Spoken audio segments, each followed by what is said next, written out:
Hi guys, thanks for this episode of Nick Egan Times. On this episode, we have an awesome guest. We have Nomad. Nomad is a Grammy Award winner, icon and legend of the music industry.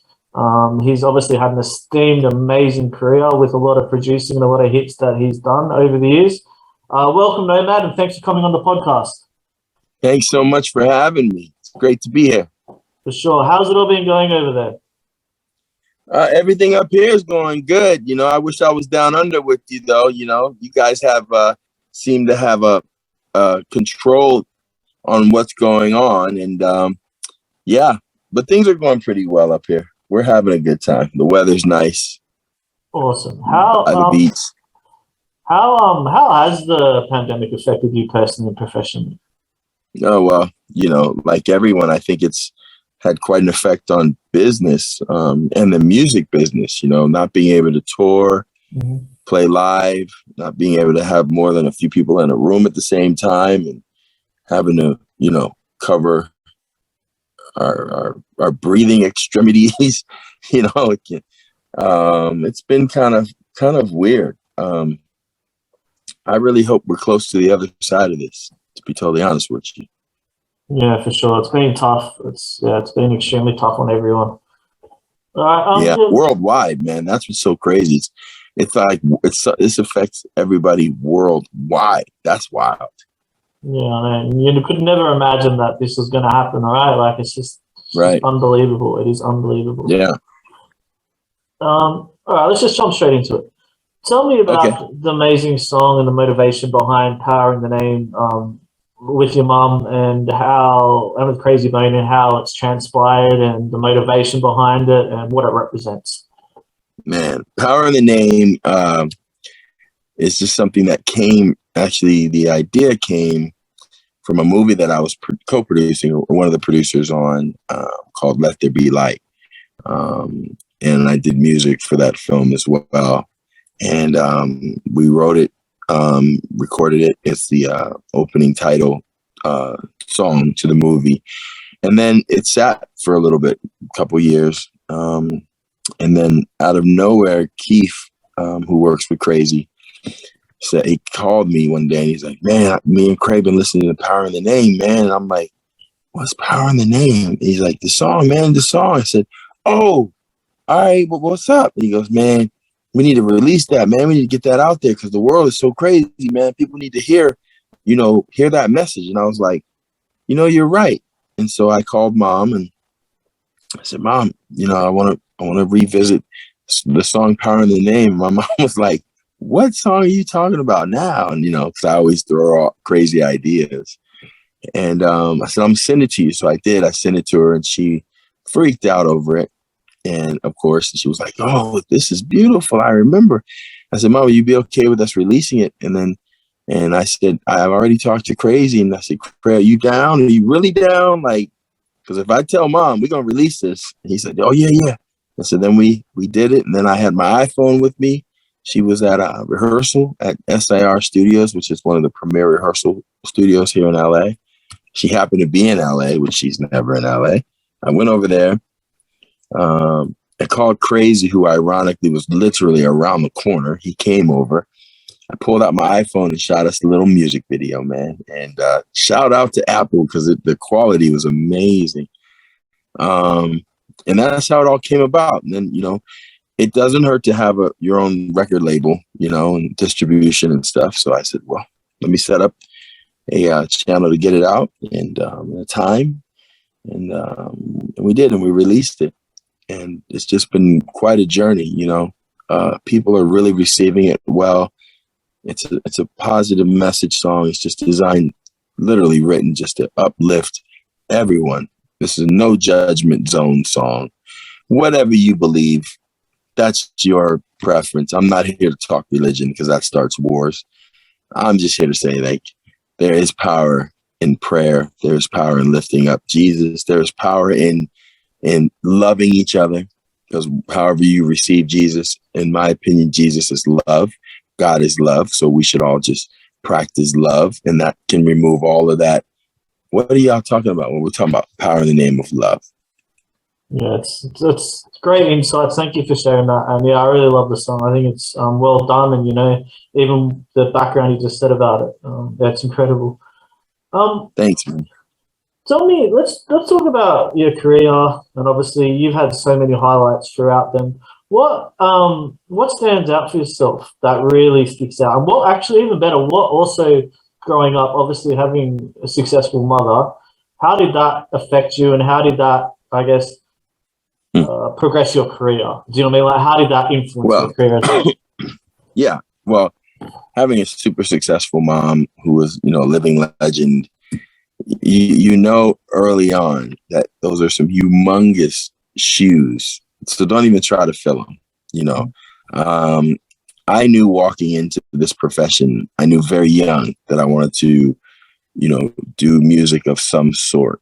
And it started out where I never said I want to be a fireman or a police officer. I knew I wanted to be a music, either producer or writer. And I was mentored by the great Quincy Jones. And I was in the studio with, Burt Bacharach and Hal David and the greats, right? And the greatest engineers. And I just knew, and I was infatuated with the console and with all the faders and all the buttons. And I knew I was like, one day I'm going to be behind this thing and I'm going to be steering this big thing. and I, and it happened. And mom always has been the greatest sounding board, like to go and play stuff. And trust me, I've played her some really good stuff and I played her some really bad stuff. And she's one thing about mom is she's really honest. So for her to be saying that she loves the song, for her to be saying that she loves the sound, and it's quite. I feel like I really reached a point of accomplishment, if that's a good word. Having a mom of her of her status. Yeah. Yeah, that's incredible. Tell me too, your friends with Michael Jackson, obviously the late Michael Jackson. How did that relationship affect you? Did that have anything, I guess, to your music career as well? And how did that personally affect you when he passed away? Well, yeah. I mean, my God, I think the entire world. I think the world stopped All right. when everybody had heard the news that he had transitioned, and it was a very unbelievable feeling. I mean, it was kind of surreal, like where I think the first time you actually tune into yourself and go, man, that like he actually was a human. Like, no, Michael Jackson, like what? He's dead? How? He was like bigger than life. But what was wild about it musically, it made me want to go and get really creative. It sparked something in me to want to go right to the studio, which I did. And I'm actually really close with Jermaine, who's obviously his brother. So I called JJ and I said, JJ, man, I know you're going through it, but man, why don't we go to the studio, dude? Why don't we do a tribute to Michael? He's like, yeah, it's a good idea. So we never released it. Ironically, we never released it, which is kind of weird, but because a lot of stuff happened, obviously, it's a lot going on with the estate and all that, but we did a tribute, Will You Be There? And Jermaine sung it. And then the late, great Larry King, the voice of radio, the voice of television, jumped on and said the most beautiful tribute to Michael that I think anyone could ever pay, tribute. I have to find that because it was so beautiful. And now that Larry's up there with Michael interviewing him, along with all the other greats that have passed, right? I think Larry would smile knowing that his legacy is continued. Next to the King. Right. Yeah. Tell me, you've done so many songs. Like, it's incredible. I was even looking at the list going through. I was amazed. I was like, wow, like it's just unbelievable the amount of songs. What songs? I know obviously you're gonna say that most of them were all of them you love them, but what songs I guess specifically stand out for you that really, I guess, you have a sensitive spot for? You really appreciated doing that and really just hit home for you.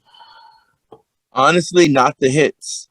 Yeah. The ones that stand out to me are the ones that are like the album cuts. The hits are the hits, right? I mean, we all know the hits, and they've been, thank God for people loving the sound over the years and buying the records over the years, and you know, putting me in a position of being a kind of a, you know, world known music producer. But it's the cut number 7 on Destiny's Child, you know, Sexy Daddy. You know, it's the cut on, you know, Kelly Rowland, you know, Love Lives in Strange Places. It's the cut on Jessica Simpson. I can't remember the name of the song right now, but you know, it's not With You. You know, it's the Loving You. Sorry, it's the cut Loving You, and on Jessica Simpson. That sorry, let me tell him. Are you still there? Yeah, I'm still here. Okay. Sorry about that. I got a call, and it's those cuts that resonate with me. I do love, you know, and I'm sure a lot of people say I love all my songs. I do love my creations, all of them, because I put a lot of energy into all of them. You know, I even like the bad ones, the ones that people were like, man, this song is horrible. And I'm like, I go back and listen to my horrible stuff according to everybody else. And I'm like, that song is hot. What don't you get? But being a producer, that's always been a bit left of center, if you will, and a little ahead of the curve, maybe. You know, maybe I was like, you know, a millennium ahead of myself. You know, sampling vacuum cleaners and weird sounds. Me, Timbaland, my boy Pharrell. You know, we were always kind of the weirdos in the '90s, but now it's like everybody's coming for that sound, you know, and now it's all available with the touch of a computer button, which I find astonishing. Technology is crazy, man. But yeah. Yeah, definitely. Great insights. Where do you see the music industry going? So previously, obviously, as you just said, the technology's become amazing. Where do you see the industry that's changed from, obviously, from when you kicked off to where we are now and where it's headed? You know where the music industry is going, man? It's going, and I'm gonna call will.i.am when I hang up with you. It's going to the metaverse and avatars, and will.i.am sitting there with his avatar. You know, who he's gonna make probably, you know, like he's probably gonna make his avatar buff, because I know Will's always want to be big and buff. And me and Will always joke, because I tell him that if he ever wants to have a dance-off challenge, we can do that. And we always tease each other about that. But I think I see it going to the metaverse, man. There's this, you know, the metaverse. It's funny, I'm even using these words right now, but I was just in a meeting and it was about the metaverse, dude. Like, someone tried to sell me some real estate in the metaverse. I said, what? But hey, I might need to buy some right now, because I think everybody's going to need to get some real estate in the metaverse. You're going to have some speakers there, DJing. So I really think music is going cyber. It's going cyber, man. It's going AI. Wow, that's incredible. Like, it's it's just amazing, and you know, like, it's wow, like just where it's going. And I know obviously Facebook's really kicking it off too with the metaverse as well. Yeah, the Horizon deal and all that. I'm like, man, this is wild. 100%. Zuckerberg, he ain't no joke. That dude ain't no joke, man. He's onto it. He's very onto it. Yeah, these kids, man, they're you know. And nowadays, my mom always said, if you can think it, you can do it. And literally, I can't wait. I'm excited for the chip when I can just think, and then my food just is already digested. and I don't have to worry about being fat and getting cavities and all that stuff, you know. I can just program my calories and still make it taste like a Big Mac, you know. Yeah, for sure. Well, what inspires you daily? What motivates you? What motivates me, man? Just life, man. Just how beautiful life is, that we can wake up and be creative and have the freedom to kind of do whatever you want, man. You know, good or bad. Like it's like we have the freedom of choice, you know, and I'm so inspired when I make a good choice and it turns out, and it leads me to like an interview like this, where it's like people want to find out how to motivate and how to keep good positive energy flowing, man. And you know, obviously I'm a musician and I'm inspired by those 5 notes that make up a composition, but yeah, just life. Yeah. Awesome. And what are your other projects that you're currently working on, and what does the future look like? I'm working on it's funny, with Mom, we're working on an EP right now of kind of uplifting songs, positive energy songs.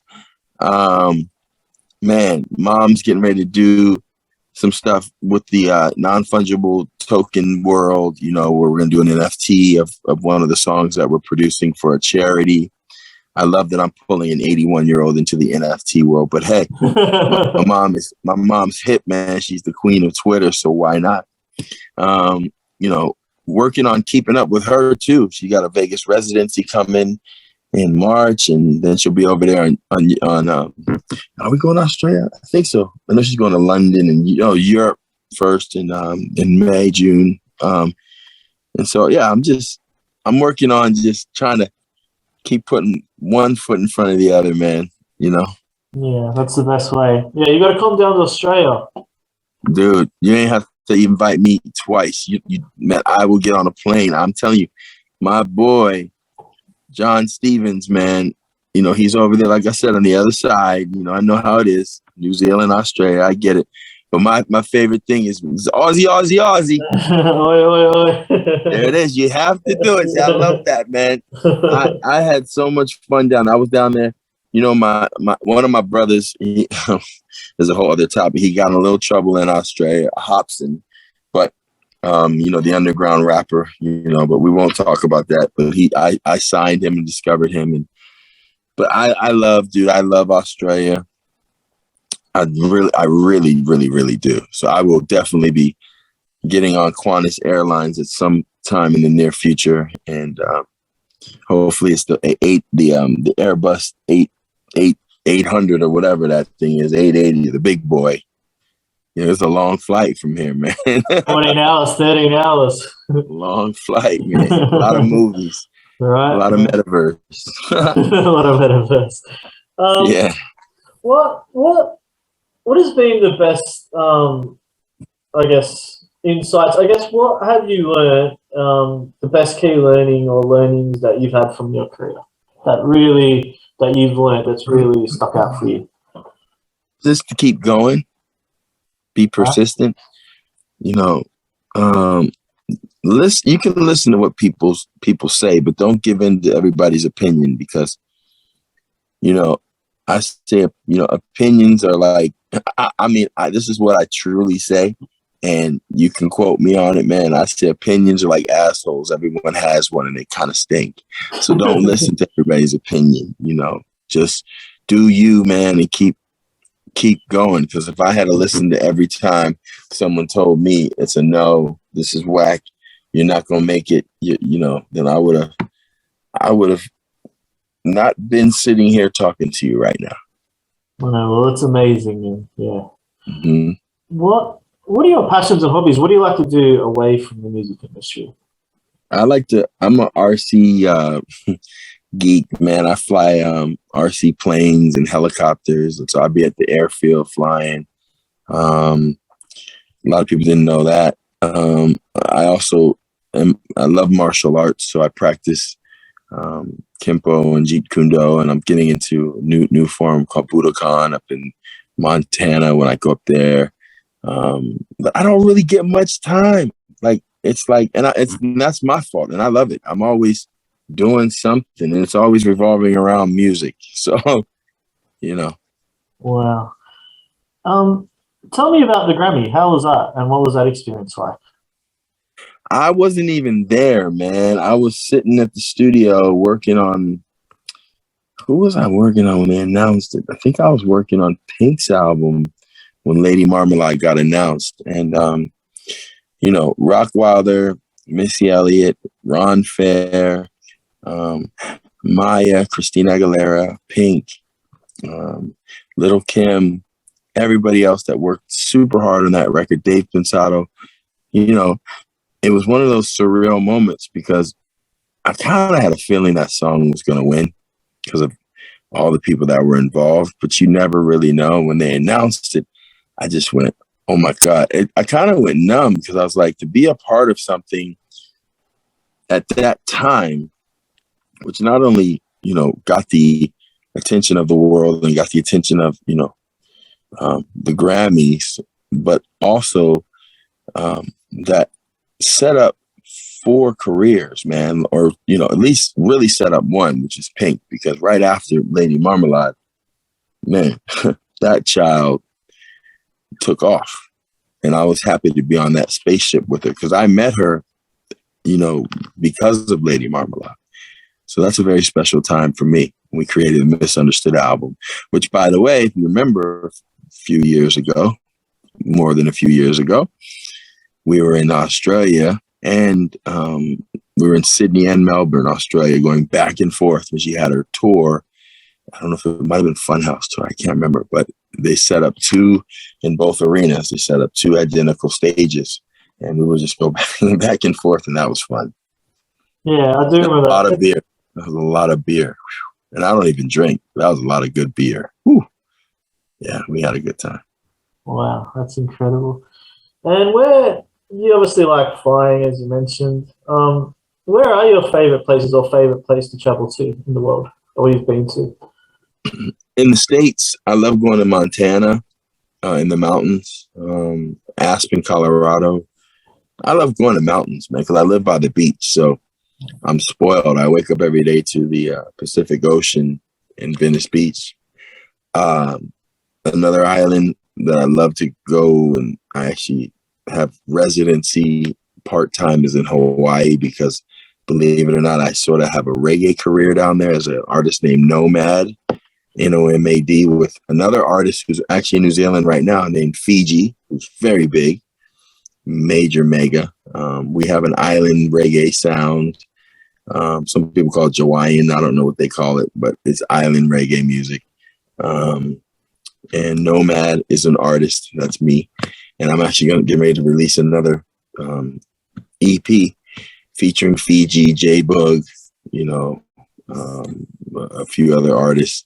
So I love going to Hawaii, and I love coming down to Australia, New Zealand. Like I mentioned, I like going to Russia, believe it or not. I used to go to Russia all the time to work with this artist named Al Su.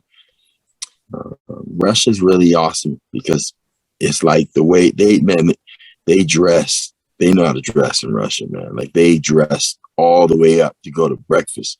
Like, especially like the women will wear $10,000 shoes and minks, and that's the only place I've seen where you have Hermes belts with a Gucci, scarf, with a Louis Vuitton purse, with a, YSL,